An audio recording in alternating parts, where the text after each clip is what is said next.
In a mind-boggling announcement at the Game Awards, we have Star Wars Fate of the Old Republic revealed as a spiritual successor game to Star Wars Knights of the Old Republic, which again is still being remade. Now I am going to do another video deep diving in all the news that we've got since the reveal of this game just a couple of hours ago at this point, as there have been some press releases and all that good stuff. But Star Wars Fate of the Old Republic is going to be a new single-player narrative-driven action RPG and a spiritual successor to Star Wars Knights of the Old Republic, which is led by Casey Hudson, the game director of the original Star Wars Knights of the Old Republic and the Mass Effect trilogy. The team of veteran game developers and storytellers at Arcanaut Studios is crafting an epic interactive adventure across a galaxy on the brink of rebirth, where every decision shapes your path towards light or darkness. This means that we are going to be getting choices in this game, we are going to be getting companions, and this is going to be a very in-depth RPG. Now, it doesn't say anywhere that it's going to be an open world RPG, which does lead me to believe that it is going to take the same approach as the Mass Effect trilogy and the original Knights of the Old Republic, in going to different planets and having an explorable region, and then making decisions about the fate of either the people, the factions, getting into political debate, and ultimately shaping your path towards the light side or the dark side. We already have our first look at the main protagonist, and whether or not we can change the gender of the main protagonist is yet to be seen, as this is something that we saw in Knights of the Old Republic and of course in the Mass Effect trilogy, and is likely something that we're going to be able to do here, as our character does have a unique identity that will likely be revealed during the game. We also have our first look at the companions, as we see one tall droid and what looks like to me from a far distance an alien companion that looks like he's holding a sniper. Now, just from the trailer, as they're going to this kind of derelict type of planet, this is the kind of story structure that we're likely going to be seeing in the game. We have an objective, we go to that planet to find out what's going on or to find something that we're searching for, where in this case in the trailer it seems to be this kind of monstrous looking thing where our main protagonist looks at in a kind of rage and is ready to fight it with her lightsaber being activated. Again, this is the same type of structure that we've seen in Knights of the Old Republic, where we of course have different multiple planets to go to, and it's not like we travel back and forth on them. We go to one, we sort out what we need to sort out, then we move on, as sometimes our decisions actually have consequences towards that planet to even have them end up being destroyed, and it's likely that that is something that we're going to have in the Fate of the Old Republic. Again, they are actually stating that this game is a spiritual successor to the Knights of the Old Republic, which means it's very likely it's going to have the same type of story structure and mission structure that we've seen in the original game. Now, for those who are a bit confused, no, this does not mean that the Knights of the Old Republic remake is now this game. This is a brand new story and was seen as a sequel to Knights of the Old Republic. This is basically Knights of the Old Republic 3, but with a brand new cast of characters and not likely continuing that same story in any way, shape or form. Now, Knights of the Old Republic 1 remake is still being made by Saber Interactive and is still alive and well in development. So that game is in development. Now we are going to be getting another Knights of the Old Republic like game by the original creator himself. I think what a lot of people are afraid about for Fate of the Old Republic is the fact that we have gotten a lot of Star Wars games cancelled in the past, including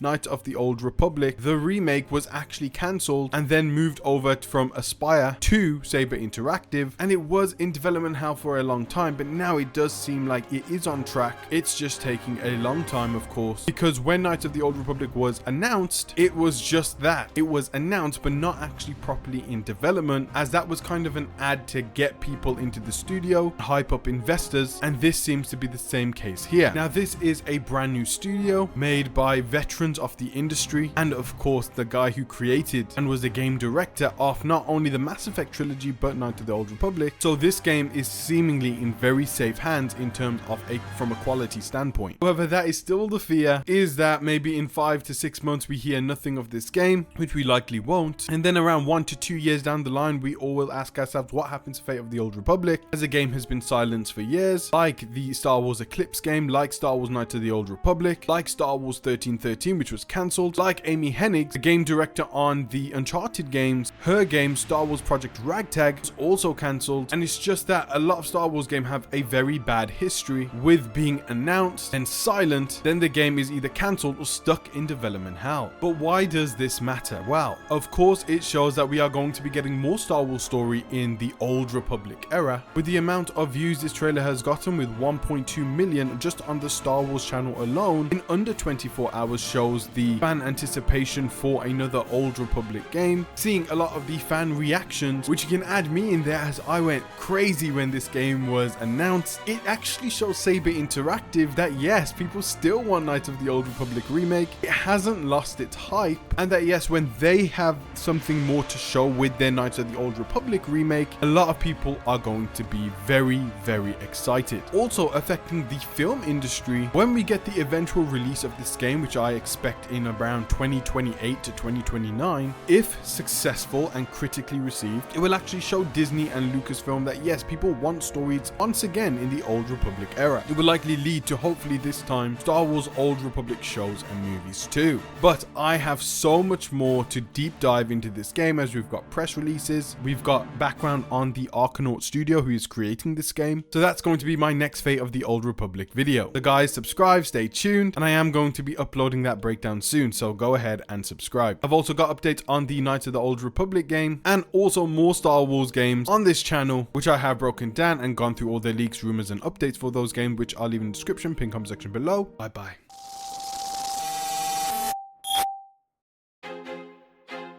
I feel like I'm losing my mind. Is everybody in the world blind? Please, Lord, give me a sign, a sign.